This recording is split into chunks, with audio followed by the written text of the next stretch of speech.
Tom with the Father's Workshop Screen Printing, and we're going to show you a few little things what we're working on right now. We don't have an exposure unit. We're using a couple of lights over here.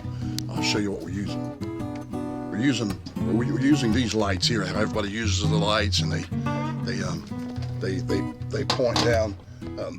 Anyways, that's what we're using. We're using these floodlights. These work floodlights is what they are, and we're using those. And right now, I don't know. I really don't. They work good, but I ain't crazy about them. And so that's what we're using. What I want to do is I'm building an exposure unit. It's going to take me a little bit longer than I expected, but I just started on it just a little while ago, and I bought 2 8-foot work lights, just like what I've got up here, just like what I have up here in the ceiling. I bought a couple of those, took them apart, and let me show you real quick what I've got. Okay, here's the exposure unit, and what I've got is, if you look, it's I've taken the lights, I've taken them apart. What's under here, what is under these right here, is the ballast and the wires. So I'm putting all that under there, and I'm using every piece of the light except there's a couple pieces I ain't using, but we're using these to cover the ballast and to protect the wires, and it makes it look a little better too. I ran some tape. I took the little holders here that hold the long fluorescent lighting. I'm going to use these here. I'm using the ends that hold the lights, and I just used a washer and a screw, and I'm holding it to some 3/4 inch. I forgot what kind of wood this is. It's not birch, but it doesn't matter. Just use any kind of plywood. And so this is what we're doing. So you just take them here, and you put your screw in here, and this will hold it. Everything had to be measured out just right.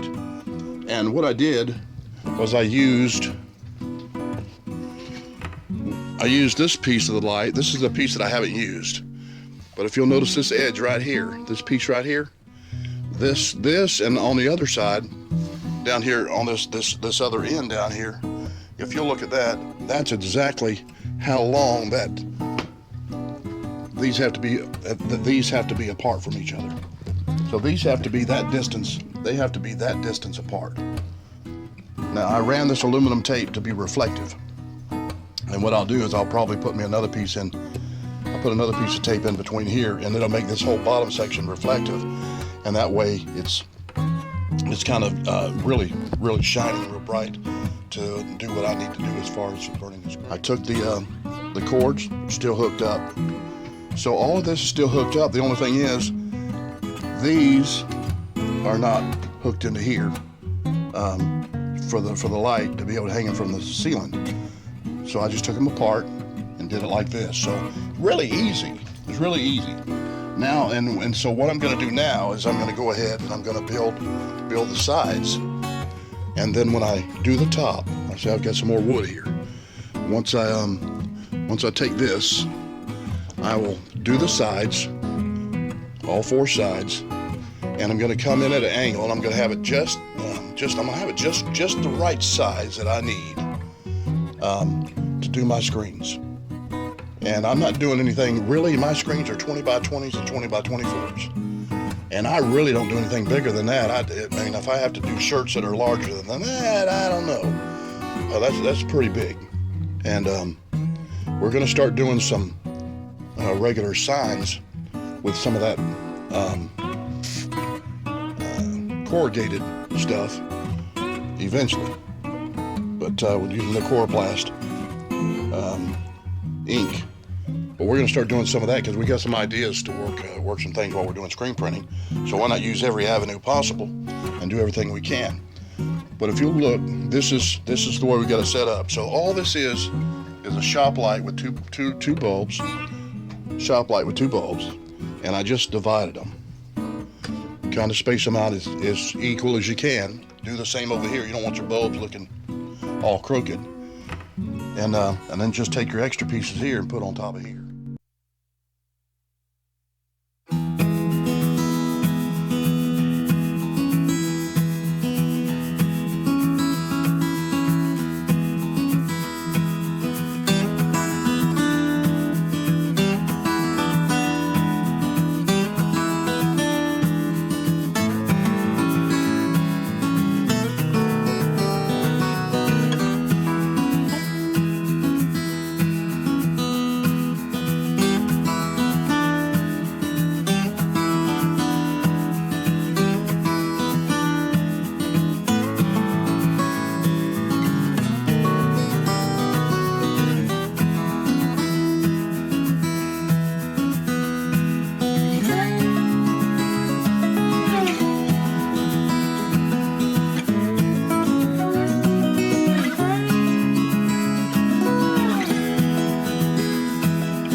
This is my exposure unit, if you'll notice.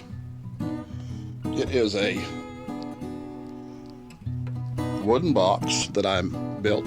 I built the wooden box. You can see my center reference lines and stuff on the top. But I had this piece of glass right here.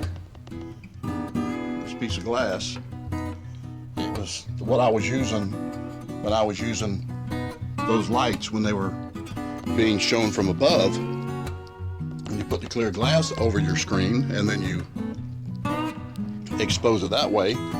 So I wanted something different. So I took me some fluorescent lighting, and this will actually fit 4 fluorescent bulbs. And I tried it with just the bulbs, but it didn't seem like it was just doing the job.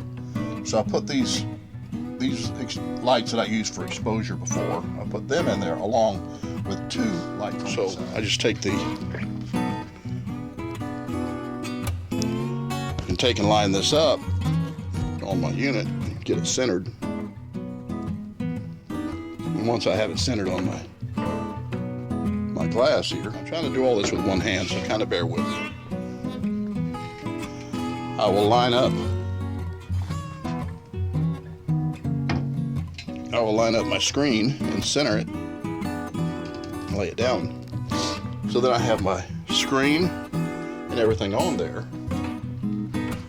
Then I will take